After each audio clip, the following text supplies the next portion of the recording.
What is up, guys? NYKia31 here, bringing you 4th and 1 online league. Raiders, Steelers, the second game since the restart. I have a ton of league game videos to get cranked out. I haven't done in a while. But I really haven't talked too much NFL in a very long time. And, well, the main reason is largely due to Notre Dame in general, but in particular, I'm much more of a college football guy. I like the NFL and all, don't get me wrong, but I love college football. College football, I eat, sleep, and breathe. I mean, I even follow recruiting season. That's how much of a degenerate I am when it comes to college football. But the offense heads to the line for the 7th play. I want to go around the league a little bit and start out with the disgrace, the abomination, the complete and utter catastrophe that is the New York Football Jets. I'm done. I'm finished. The Jets are officially dead to me. I am finished with them. They are out of sight, out of mind. I've had it with Sanchez. I've had it with Rex. I've had it with Tannenbaum. I've had it with Fireman Ed. 17. When you're third down on the way. Done, and done. Monday night was the final straw. I couldn't take anymore. Blow up the entire franchise and wake me up when you have something resembling a plan and a coach who's not a buffoon and a quarterback who's not a gutless, shocked coward. I don't have a problem with Sanchez being bad. I've actually been supportive of Sanchez over the years, but it's one thing to be bad, it's another to just give up and play scared. He's done. He's completely lost his confidence. He's shot mentally. He'll never succeed in New York. He's got to go. He is officially toast, and it's largely the Jets' own fault. You go ahead and you draft a quarterback high in the draft. You surround him with nothing. I mean, you have a defensive-minded coach, and it's okay. You can win with a defensive-minded coach. The Niners don't seem to have a problem, throwing Colin Kaepernick out there, and Harbaugh is a, power run guy who believes in power football and physical defense.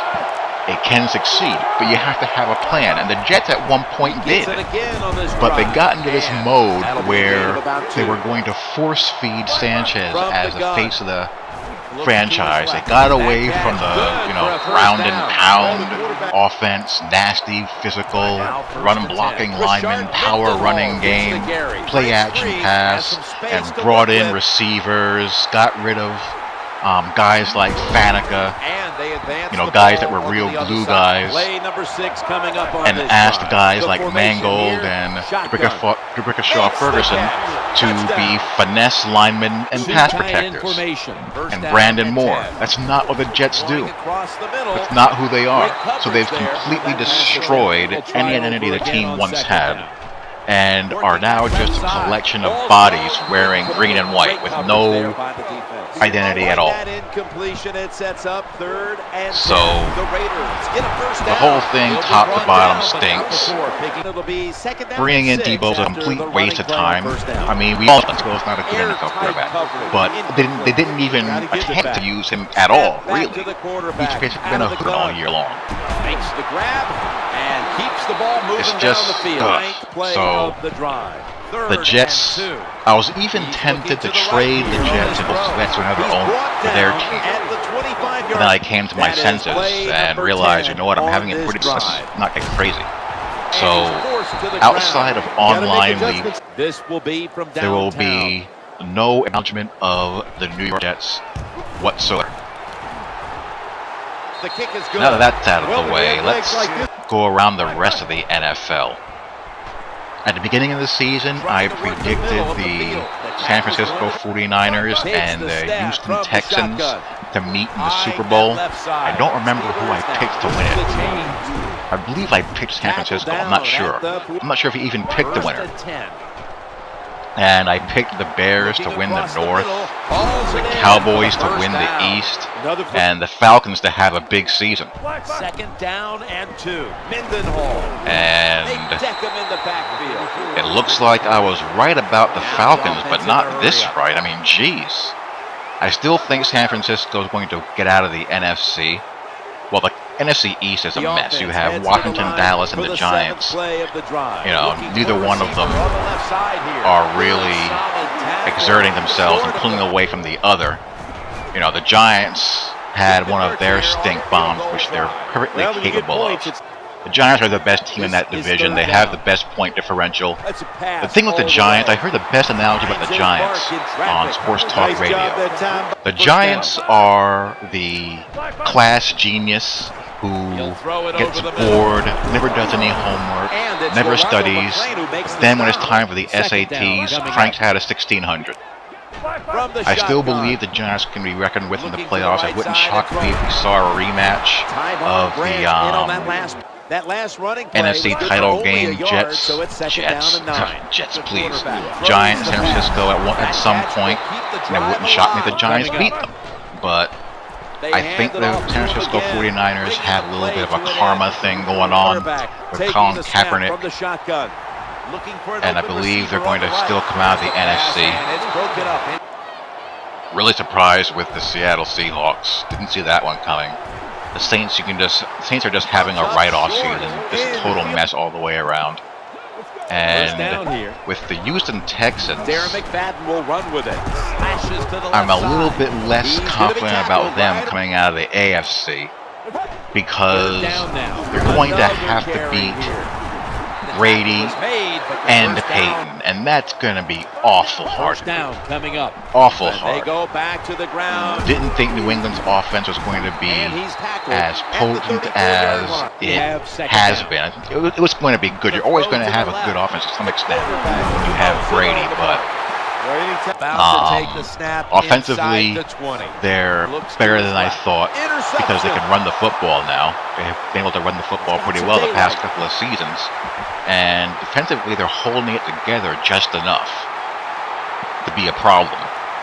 And, you know, Denver, sitting there at 11-3, you've got Peyton Manning, and they're basically following the old Indianapolis Colts blueprint. Get out to a lead, have Peyton do his thing, and unleash the speed rushers. In this case, Von Miller and Ellis Dumerville are the new Freeney and Mathis. And go get them. It's exactly how they're playing. They're doing it very, very well. So I'm a little bit less confident in Houston and more confident in San Francisco. Colts coming along. Speaking of the Colts, I mean, how good has Mr. Luck been? And how good is he going to be? I'm going to get into RG3 and Andrew Luck in a later video. But you know, he's done a bang-up job. They got to be ecstatic as far as what they've gotten out of Luck. So that's how I feel about the teams who I've picked in both the NFC and the AFC. I don't think Dallas will win the division. Something Dallas will happen to them. I think Giants will still win the division. Other interesting tidbits, Adrian Peterson, my goodness. What in the world has gotten into him? He's just been in beast mode all season long. I just hope they don't run him into the ground before they have a viable Super Bowl contender again. But right now, I would put him as the league MVP as of right now.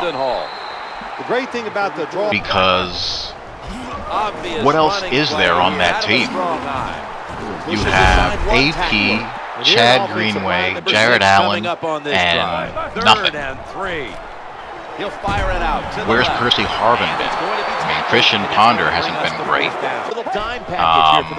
I would put AP, you know, ahead of Peyton, although he will be more of a sentimental pick. He should probably get comeback player of the year. and even over Brady. If AP gets that team into the playoffs, I don't see how you can't give him the MVP, because that team just isn't that talented. Defensive Player of the Year, J.J. Watt has been a force, an absolute force of nature. I'll put him ahead of Aldon Smith simply because of versatility. I mean, J.J. Watt has 15 pass defense, 3 forced fumbles, 19.5 sacks. Just a complete force of a season all the way around. Rookie of the Year, just flip a coin between RG3 and Andrew Luck. You can't go wrong either way. I mean, whatever. So, that's my little NFL roundup. As of now, as you can see, this game was one of those weird back and forth, wild games, consecutive kickoff returns, and you know what I've always said about the Raiders: if you have to pass too much, it's going to be a problem. And sure enough, that's the situation that I find myself in. 2nd and 10. The quarterback throws the pass. Trying to furiously rally. 3rd down and 3. But it's not looking good. Interception.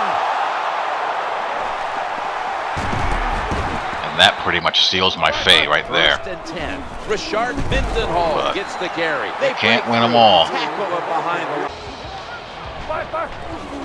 Staying on the ground. I have a last gasp, but it's not going to happen. They're across midfield with that. Okay, partner, it's still early in the first season, 2 games of the season, the Raiders split.